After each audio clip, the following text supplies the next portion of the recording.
لیکن ابھی کچھ مہمان سامعین مختلف مساجد سے نماز پڑھ کے آ رہے، تو اتنی دیر ہم اپنے ایمان کو ذرا تازہ کر لیتے، کیونکہ جو بھی کام قربانی کے ساتھ کیا جائے، احسار کے ساتھ کیا جائے، اپنے آپ پہ دوسرے کو ترجیح دے کے کیا جائے، اس کی شان ہی کچھ نرالی ہوتی ہے۔ اس لیے اللہ رب العالمین نے جہاد فی سبیل اللہ کو مسلمانوں پہ فرض کیا، کیونکہ جہاد میں وقت بھی، جان بھی، مال بھی، اولاد بھی، ہر ایک چیز کو قربان کرنا پڑتا ہے۔ اگر کوئی بندہ اپنے والدین کو پیچھے کر لے، اپنے بھائیوں کو پیچھے کر لے، اپنے بیٹوں کو پیچھے کر لے، اپنی بیویوں کو پیچھے کر لے، اپنے رشتہ داروں کا خیال زیادہ کر لے، اپنے کاروبار، اپنے مال و متاع اور جو وہ جس گھر میں رہتا ہے اس کو پیچھے کر لے، کس بات سے؟ اللہ رب العالمین کو، محمد الرسول اللہ صلی اللہ علیہ وسلم کو اور اللہ کے راستے میں جہاد کو، ان سارے کاموں کو ان تین چیزوں کے اوپر ترجیح دے دے، ان کی بجائے ان کے اوپر عمل شروع کر دے، یعنی اللہ کو چھوڑ کے زیادہ محبت کرے اپنے والدین سے، اپنے عزیز و اقربا سے، اپنے بیٹوں سے، اپنے بھائیوں سے، اپنے رشتہ داروں سے، اپنے اموال سے، اپنے کاروبار سے اور اپنے گھروں سے اللہ سے زیادہ پیار کرے، اللہ کے نبی سے زیادہ پیار کرے اور اللہ کے راستے میں جہاد سے زیادہ پیار کرے، تو رب العالمین نے اس کے اوپر فتویٰ لگایا ہے۔ سورہ توبہ کے اندر اللہ نے یہ 8 چیزیں گنوائی ہیں، 5 رشتے خون کے جو میں نے آپ کے سامنے اپنی زبان میں بیان کیے، اور 3 رشتے مال کے جو آپ کے سامنے آسان لفظوں میں نے بیان کیے۔ اگر ان 8 رشتوں سے بندے کو زیادہ محبت ہے اللہ کے مقابلے میں، اللہ کے نبی علیہ السلام کے مقابلے میں اور جہاد فی سبیل اللہ کے مقابلے میں، تو اللہ رب العالمین فرماتے ہیں فَتَرَبَّصُوا حَتَّى يَأْتِيَ اللَّهُ بِأَمْرِهِ، انتظار کرو اس بات کا کہ اللہ رب العالمین تمہارے اوپر اپنا حکم یعنی اپنا عذاب وہ نازل نہ کر دے۔ اللہ رب العالمین نے نبی کریم علیہ السلام کو مخاطب کیا اور فرمایا قُلْ إِنْ كَانَ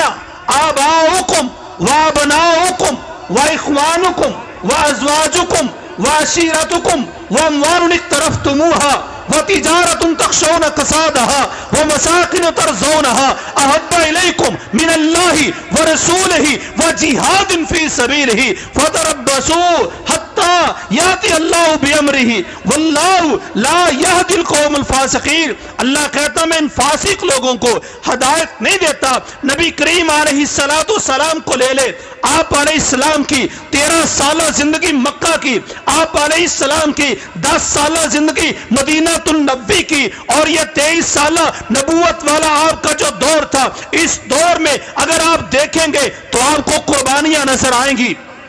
آپ کو دعوت کے میدان میں قربانیاں نظر آئیں گی، آپ کو جہاد کے میدان میں قربانیاں نظر آئیں گی۔ کہیں امام الانبیاء کافروں کو دعوت دیتے ہوئے قربانی پیش کر رہے ہیں، کافر مقابلے میں آپ کو ظلم و ستم کا نشانہ بنانے میں کوئی کسر نہیں چھوڑتے، کبھی آپ کی گستاخی کرنے میں کوئی کسر نہیں چھوڑتے۔ اگر بیت اللہ میں آپ علیہ السلام اللہ کی عبادت کے لیے جاتے ہیں، اگر سجدے کے اندر ہوتے ہیں تو اونٹ کی گندی اوجری لا کے آپ پہ رکھ دی جاتی ہے۔ اس طرح کی تکلیفیں، کبھی کوڑا کرکٹ پھینکا جاتا جاتا ہے، کبھی راستے کو روکا جاتا ہے، کبھی آپ کے ساتھیوں کو تکلیف دی جاتی ہے، کبھی سیدنا بلال رضی اللہ عنہ کو کوئلوں کے اوپر لٹایا جاتا ہے، کبھی سیدنا صہیب کو مارا جاتا ہے، کئی خبیب بن عرد کے جسم کو لوہے کے آلے گرم کر کے ان کے سر کو داغا جاتا ہے، کہیں پہ جا کے سیدہ سمیہ رضی اللہ تعالی عنہ کے جسم کے 2 ٹکڑے کر دیے جاتے ہیں، کئی سیدہ سنیرہ رضی اللہ تعالی عنہ ان کی آنکھوں میں نیزہ مار کے ان کو اندھا کر دیا جاتا ہے۔ یہ ساری قربانیاں آپ علیہ السلام اور آپ کے صحابہ کی تھی۔ اگر مدینہ کے اندر آ کے دیکھ لیں تو مدینہ کا 10 سالہ جو دور ہے، 2 سال کو اگر چھوڑ دیں پیچھے 8 سال باقی بچتے ہیں۔ دوسرے سال جہاد کے اندر کھڑے ہو گئے، کبھی بدر کے میدان میں، کبھی احد کے میدان میں، کبھی خندق کا مارکا اور اسی طرح غزوہ حنین کا مارکا، یرموک و تبوک کے مارکے، 8 سال مسلسل نبی کریم صلی اللہ علیہ وسلم اور آپ کے صحابہ قربانیاں پیش کر رہے تھے، جس کے نتیجے میں اسلام کی دعوت جو تھی پوری دنیا کے اندر پھیلنا شروع ہو گئی تھی۔ پھر سیدنا ابو بکر، سیدنا عمر رضی اللہ عنہما، سیدنا عثمان، سیدنا علی، سیدنا حسن اور سیدنا معاویہ رضی اللہ عنہ، پھر اسی طرح یہ سلسلہ چلتا رہا اور یہاں تک کہ پوری دنیا میں اسلام کا پیغام پہنچ جاتا ہے۔ اور اس کی دلیل کیا ہے؟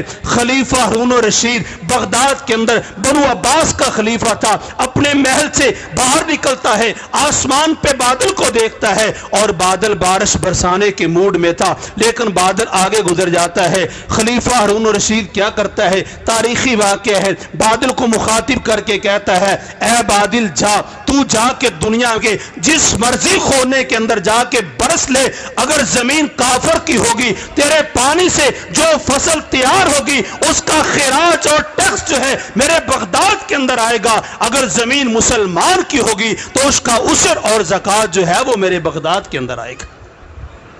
یہ مسلمانوں کا طوطی بولتا تھا، کس لیے؟ مسلمان قربانی پیش کرتا تھا، مسلمان مال قربان کرنے سے پیچھے نہیں تھا، مسلمان جان قربان کرنے سے پیچھے نہیں تھا، مسلمان وقت قربان کرنے سے پیچھے نہیں تھا، مسلمان مسجدوں کو آباد کرنے سے پیچھے نہیں تھا،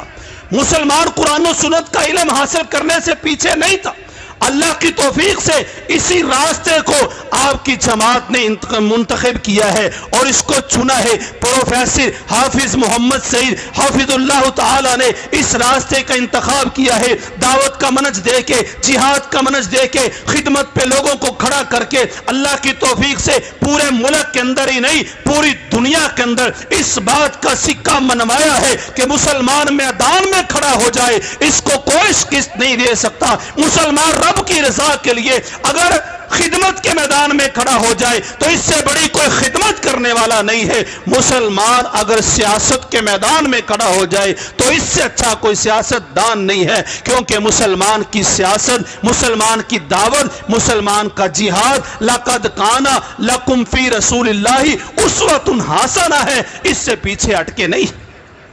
اگر دیکھا جائے یہاں پہ خواتین بھی تشریف فرما ہے، اگر خواتین کا اسلام میں کردار دیکھا جائے تو سب سے پہلے اماں جی خدیجہ رضی اللہ تعالی عنہا کو دیکھا جائے، نبی کریم صلی اللہ علیہ وسلم پہ سب سے پہلے اسلام لانے والی خاتون اول آپ ہی تھی، اور جب آپ علیہ السلام مکہ کے لوگوں کو دعوت دے کے پریشان ہو کے واپس پلٹتے تھے تو اماں جان ہی تھی جو آپ کے زخموں کو صاف کرتی، ان کے اوپر مرہم رکھا کرتی تھی، وہ اماں جان ہی تھی۔ اللہ کے نبی صلی اللہ علیہ وسلم غریبوں کا ساتھ دیا کرتے تھے، یتیموں کی پرورش کیا کرتے تھے، اماں جان ہی تھی جنہوں نے اپنا سارا مال لا کے آپ کے قدموں میں ڈال دیا کہ آقا میرا سارا مال حاضر ہے، آپ کے لیے جہاں چاہے اس کو قربان کرتے رہے، جہاں چاہے اس کو خرچ کرے۔ اگر کردار دیکھا جائے صحابیات کا، اماں جان عائشہ رضی اللہ تعالی عنہا کا اگر کردار دیکھا جائے، اگر وقت کا خلیفہ ان کے خرچ کے لیے ان کو لاکھوں کی مقدار کے اندر درہم اور دینار لا کے دیتا ہے، یہ آپ کا ماہانہ خرچ ہے، لیکن 3 دن گزرنے نہیں دیتی، اللہ کے راستے میں تقسیم کر دیتی ہے۔ لونڈی جو ساتھ تھی وہ آگے سے کہتی ہے اماں جان آج دل چاہتا تھا مال آیا ہے کوئی اچھا کھا لیتے۔ اماں جان آگے سے فرماتی ہے اگر تجھے اچھا کھانے کا دل کرتا تھا تو پہلے بتا دیتی، میں کچھ روک لیتی، میں نے تو سارا اللہ کی راہ میں تقسیم کر دیا۔ اگر جہاد کے میدانوں میں دیکھا جائے تو تو زرار بن ازور رضی اللہ عنہ صحابی کا نام ہے، کافروں نے ان کو قید کر لیا، خالد ابن الولید نے فوج کا لشکر تیار کر کے ان کی رہائی کے لیے روانہ کیا، تو ابھی اسی انتظار میں تھے کہ کافروں کے اوپر حملے کے لیے آگے بڑھیں گے، آگے سے کافر بھی آ جاتا ہے۔ سیدنا خالد ابن الولید کیا دیکھتے ہیں کہ ایک گھوڑ سوار ہے، گھوڑے کے اوپر بیٹھا ہوا ہے، نقاب اس نے پہنا ہوا ہے، ہاتھ میں ننگی تلوار ہے، جنگ شروع ہوتی ہے، بڑھ چڑھ کے حملے کرتا ہے، کبھی ادھر سے آ کے حملہ کرتا ہے، کبھی ادھر سے آ کے حملہ کرتا ہے، تابڑ توڑ حملے کیے جا رہے تھے۔ اللہ نے فتح دے دی، اللہ نے صحابی کو آزاد بھی کروا دیا، اور خالد ابن الولید کے دل میں بڑے ارمان تھے، ان کی سوچ اس بار پر ٹکی ہوئی تھی کہ یہ کون ہے جس کو اللہ نے ہماری مدد کے لیے خاص بھیجا ہے۔ آخر سوار کو روک کے پوچھتے ہیں، اے سوار بتلا تو کون ہے، ورنہ میں تیرے چہرے سے نقاب ہٹا دوں گا۔ تو آگے سے سیدہ خولہ بنت ازور کیا کہتی ہے، اے امیر لشکر، میں زرار ابن الازور کی بہن خولہ ہوں، اللہ رب العالمین نے مجھے توفیق دی، مجھ سے برداشت نہیں ہوا کہ میرا بھائی کافروں کی قید کے اندر ہو تو میں پیچھے آرام اور سکون سے بیٹھی رہوں۔ میرے بھائیوں اور میری بہنوں، ہمارے صحابہ کا بھی یہ کردار تھا جن کے ہم پیشوا ہے، فَإِنْ آمَنُوا بِمِثْلِ مَا آمَنْتُمْ بِهِ فَقَدْ اهْتَدَوْا، اللہ نے کہا ان جیسا ایمان تمہارا ہوگا ہدایت یافتہ بنو گے۔ اسی طرح صحابیات کا کردار بھی تھا، اللہ کی توفیق سے جیسے صحابہ کا کردار اور صحابیات کا کردار بھی تھا، آج پاک پتن کے باسی بھی یہ کردار پیش کرنے سے پیچھے نہیں ہے۔ آپ کی مجلس میں زیادہ نہیں، میں ایک بھائی کو جانتا ہوں، پاک پتن ضلع کی تاریخ میں سب سے پہلے اس کے بھائی ابو عبداللہ محمد شفیع نے اپنا خون اللہ کے راستے میں پیش کیا تھا۔ آپ کے قاری صاحب ان کے عزیز ہیں، ان کا بھائی سامنے سٹیج پہ تشریف فرما ہے، اللہ رب العالمین اس گھرانے کی شہادت کو قبول فرمائے۔ اس کے بعد پھر یہ سلسلہ چلتا ہے، ایک کے بعد دوسرا، ایک کے بعد تیسرا، پھر چوتھا اور پھر پانچواں۔ اللہ رب العالمین نے اس ضلع کی قربانیاں اتنی قبول کی کہ 100 کے قریب اس ضلع کو اللہ نے شہیدوں کا ضلع بنا دیا۔ اور پھر جب باری آئی مدارس بنانے کی، بچوں کو تعلیم دلوانے کی، قرآن اور حدیث پڑھانے کی، اللہ نے توفیق عطا فرمائی۔ اس ضلع کے باسیوں نے اپنی محنت کے ساتھ، اپنی مزدوریاں کر کے، محنت کر کے 27 ادارے دین کے اس ضلع کے اندر قائم کر دیے، جن میں آپ ہی کی محنت کے ساتھ یہ مسجد بھی بن گئی۔ انشاءاللہ ایک دن یہاں بھی ہرا بھرا بوٹا آپ کو نظر آئے گا، یہ باغ لہلہاتا ہوا نظر آئے گا۔ مرکز عبداللہ ابن مبارک نغینہ چوک کے اندر، جہاں 650 سے زیادہ طلبہ اور طالبات جو ہے دین کا علم حاصل کر رہے ہیں، پھر اسی طرح ان کی شاخیں پھیلتی چلی گئی۔ مکی مدنی مسجد کے اندر اللہ نے کلاسیں شروع کروا دی، ملکہ ہاس کے اندر، علی المرتضیٰ کے اندر اللہ نے کلاسیں شروع کروا دی، گونگا حیات میں مرکز بن گیا۔ اسی طرح جو چاوٹ اڈا ہے وہاں پہ اللہ نے مرکز دے دیا، کوئی اڈا خالی نہیں رہ گیا۔ پھر آری والا چلے جائیں، مرکز ابن الخطاب کے نام سے اللہ نے تیر کنال کے اوپر مرکز دے دیا، وہاں پہ بھی 200 سے زیادہ طلبہ اور طالبات جو ہے دین کا علم حاصل کر رہے ہیں۔ پھر وقت معاملہ آیا خدمت کا،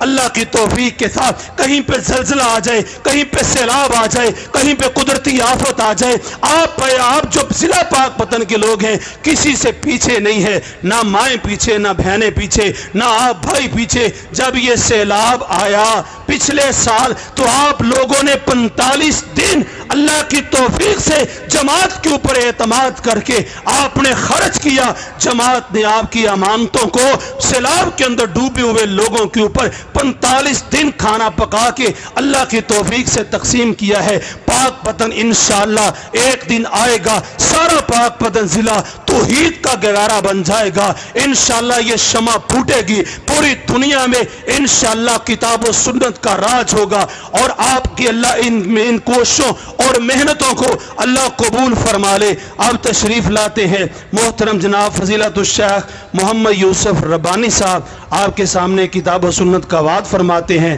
جناب محمد یوسف ربانی صاحب۔